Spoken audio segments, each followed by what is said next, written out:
Вы смотрите обзор экономических событий на Якутия-24, в студии Иван Лазаренко. Программа льготного кредитования бизнеса под 3% ФОТ 3.0 на первом этапе внедрения не показала своей эффективности, ей нужна корректировка.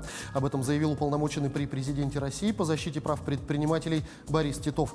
Он указал на то, что в частности необходимо расширить субъектность, то есть выдавать кредит не только тем предпринимателям, которые воспользовались предыдущей программой. Кроме того, он подчеркнул, что нужно предусмотреть возвратность кредитов при выполнении их условий сохранения занятости, как это было в ФОТ 2.0. Титов сказал, что в настоящее время необходимо сохранять занятость и при этом через полгода возвращать средства. ФОТ 3.0 сменит предыдущую программу ФОТ 2.0, действие которой заканчивается 1 апреля. В новом формате ставка кредита составит 3%. В течение первого полугодия заемщик не будет выплачивать основной долг и проценты по кредиту. Во втором полугодии это можно будет делать равными долями ежемесячно. Госдума приняла в третьем чтении закон о введении в России с 1 января следующего года реестра турагентов. Продавать туры в стране смогут только те турагенты, которых включат в этот реестр. Вести реестр будет Ростуризм. Дополнительных денег из бюджета ведомства за это не получит.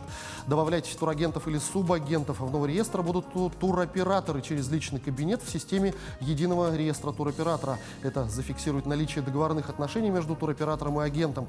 Также туроператоры смогут сообщить о прекращении договора, после чего турагенты и субагенты не смогут продавать их туры. За нарушение этого положения будет установлена административная ответственность. Порядок ведения реестра установит Минэкономразвития России.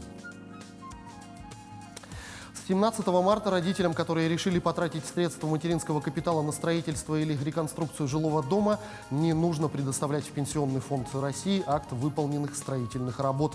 Достаточно будет предоставить выписку из Росреестра о том, что земельный участок и построенный на нем дом находятся в собственности. Вступило в силу соответствующее постановление правительства. Напомню, с этого года размер мат-капитала увеличен и составляет 483 882 рубля на первого ребенка и 639 432 рубля на второго. Эти деньги можно направить на покупку или строительство жилья, оплату обучения, формирование накопительной части пенсии матери, приобретение товаров и услуг для детей-инвалидов. С 18 марта периоды профессиональной переподготовки и повышения квалификации будут учитываться в специальном стаже врачей, учителей, летчиков, шахтеров и некоторых других работников. Сегодня на пенсию досрочно могут выйти представители 32 профессий.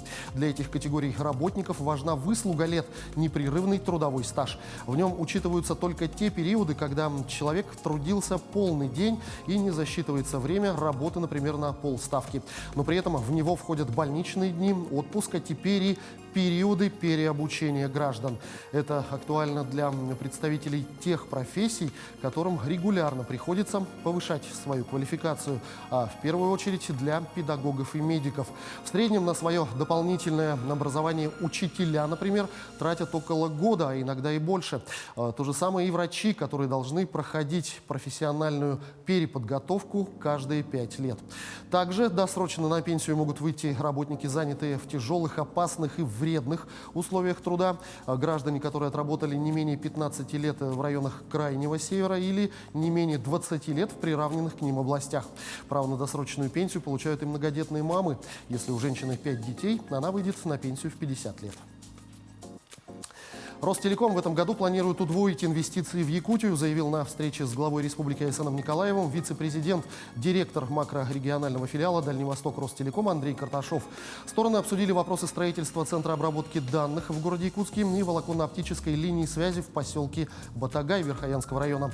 Также в ходе встречи подтверждена готовность участия компании в реализации инфраструктурных проектов по строительству волоконно-оптических линий связи в арктических районах по маршрутам Хандыга-Тополин, Батагай, Устнера-Черский и Кирово-Жиганск.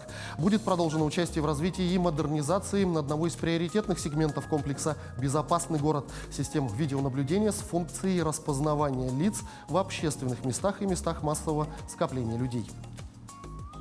К этому часу у меня все. Оставайтесь в курсе экономических событий на Якутия-24.